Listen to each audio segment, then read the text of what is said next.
Je fais cette vidéo parce que il y a en ce moment des choses graves qui se passent.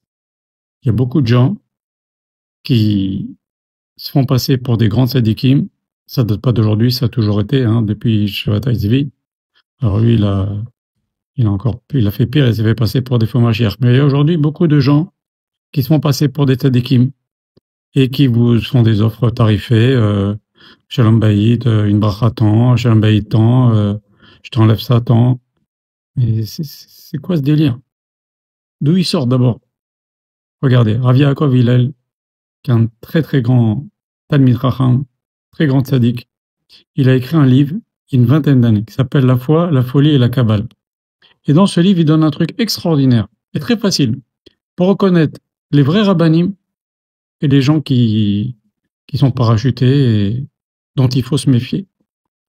Les gens qui ont été cooptés par les grands de la génération.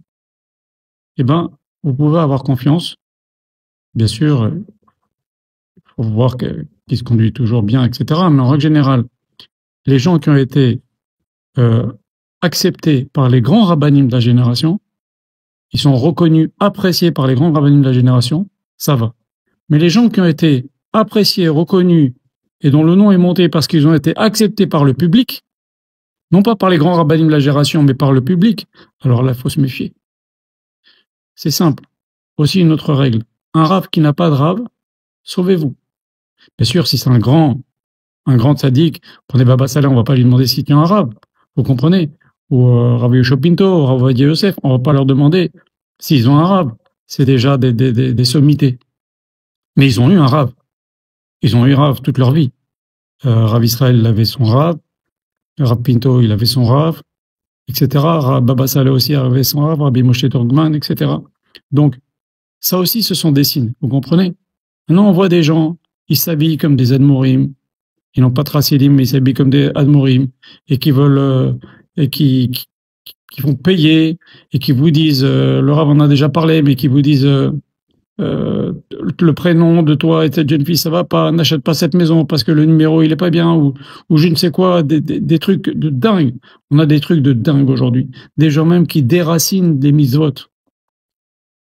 Des gens qui déracinent les mitzvot, qui vous disent aujourd'hui cette mitzvah, on n'a plus besoin de la faire, elle est plus adaptée à notre génération. Tout ça sort, tous ces trucs-là. Méfiez-vous, voilà, méfiez-vous. Des gens qui vous disent, il faut absolument que tu me donnes beaucoup d'argent. Et les gens qui lisent dans les mezuzot, sauvez-vous. Ok? Les gens qui lisent dans les mezuzot, qui lisent dans ci et dans ça, sauvez-vous.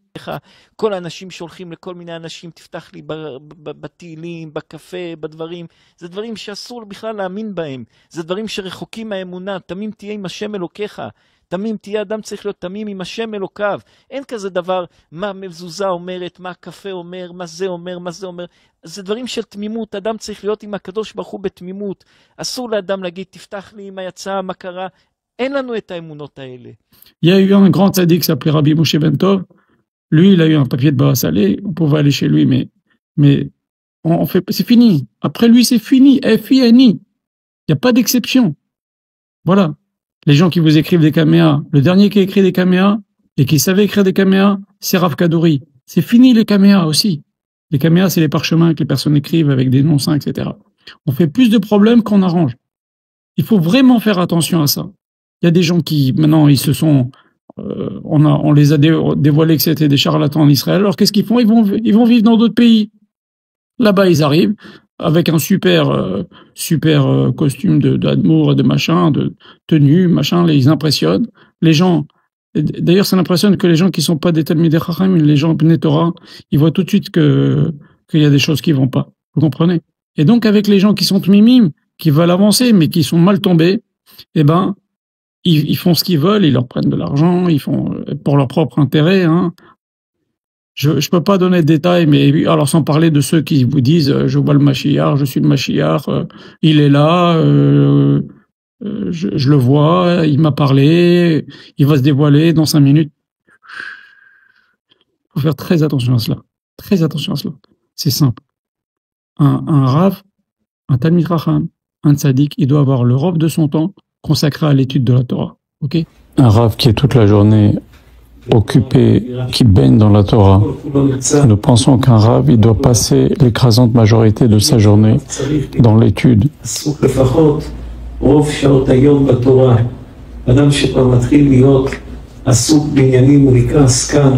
Un Rav qui ne s'occupe pas de Torah toute la journée, ça s'appelle un homme d'affaires.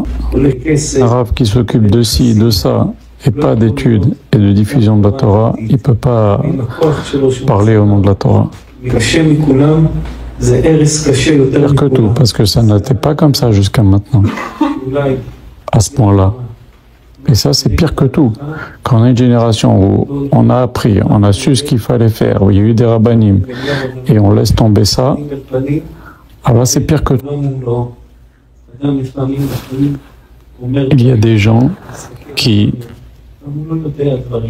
par le fait qu'ils n'ont pas posé des questions au rabbanim, passent des années à se battre pour ci, pour ça, dans des projets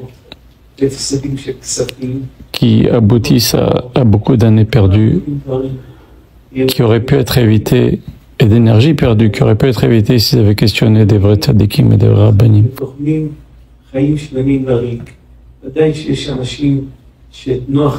Il y a malheureusement des rabbanim qui disent aux gens ce qu'ils ont envie d'entendre.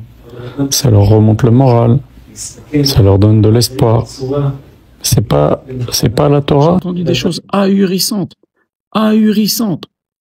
Des mezuzot qui sont vendus 10 fois le prix, des salades, mais des salades inimaginables. J'ai honte de raconter ces choses-là. Et pourquoi je le fais? Pour que vous fassiez attention. Voilà. Attachez-vous au Rav qui vous plaît, avec qui vous avez des atomes crochus, mais avant, priez Hachem qui vous amène chez la bonne personne et chez un vrai tzaddik. Et quand vous l'avez rencontré, cette personne-là, regardez si les autres rabbanim de la génération parlent de lui, ont écrit sur lui en bien. Vous comprenez? Voilà. Si c'est une personne qui est complètement hors du Olam HaTorah ou qui n'a pas de lien avec les grands de la génération, il vit dans son monde et il se fait passer pour je sais pas quoi, il faut fuir. S'il commence à vous raconter des trucs, j'ai vu que... T'as un souci, eh ben tu pries, tu fais des Teilim, tu pries à Kadosh Baruch Hu, avec Mimout, point final. Tu vas aller voir un tzaddik qui te bénisse, ben c'est très très bien, tu peux le faire. On a toujours fait ça dans toutes les générations, il n'y a aucun problème. Mais aller demander l'avenir à un arabe, c'est interdit de faire ça. Et il y en a qui s'amusent avec des noms saints. C'est très très grave, ils se font du mal à eux-mêmes, ils font du mal aux autres. C'est un énorme danger de s'amuser à ces choses-là. Et de toute façon, tous les rabbanim, entre guillemets, qui sont amusés à utiliser des noms saints, ils ont eu des problèmes énormes pour eux ou pour leur famille. On doit servir avec Kadosh Baruch Hu dans la pureté, dans la sainteté, sans chercher à connaître l'avenir. Et après, ils font faire des péchés. Il y a des péchés qui sont faits. Et je vais sauver ton âme, il faut que tu fasses ça et ça avec moi. C'est des horreurs. Écoutez, il y a Baruch Hashem, dans chaque génération, des tzadikim qui sont reconnus par leur père, qui ont fait déjà le cursus des années et des années d'études de Torah. Ok? Alors voilà, il y a ce qu'il faut, Dieu bénisse dans la génération. Méfiez-vous du reste. Et aussi une autre chose. Si vous voyez un rav qui touche comme ça la tête d'une femme, ou qui touche l'épaule d'une femme, ou qui fait ça à une femme, ou qui lui serre la main, tout ça, ça aussi, il faut se sauver. Il faut se sauver parce que ça va se terminer en des choses bien pires que ça. Vous comprenez? C'est ultra grave. Déjà, ça veut dire qu'il ne respecte pas la halakha. Voilà. Je peux pas dire de non, mais il faut vraiment faire très attention. Et prévenez quand vous avez des proches, vous connaissez des amis qui commencent à s'attacher à ces gens-là. Après, ils ont le cerveau lavé, et quand on va leur dire méfie-toi, sauve-toi, laisse tomber, ils vont dire non, il est super, parce que ces gens-là, faut comprendre, ils ont les forces du mal avec eux. Ils se rendent peut-être même pas compte, mais ils ont les forces du mal avec eux, et donc des fois ils peuvent même faire des miracles. Pourquoi ça s'est vu? Ça s'est vu dans le Tanakh, des choses comme ça. Voilà. Donc faut faire attention. J'ai mis ma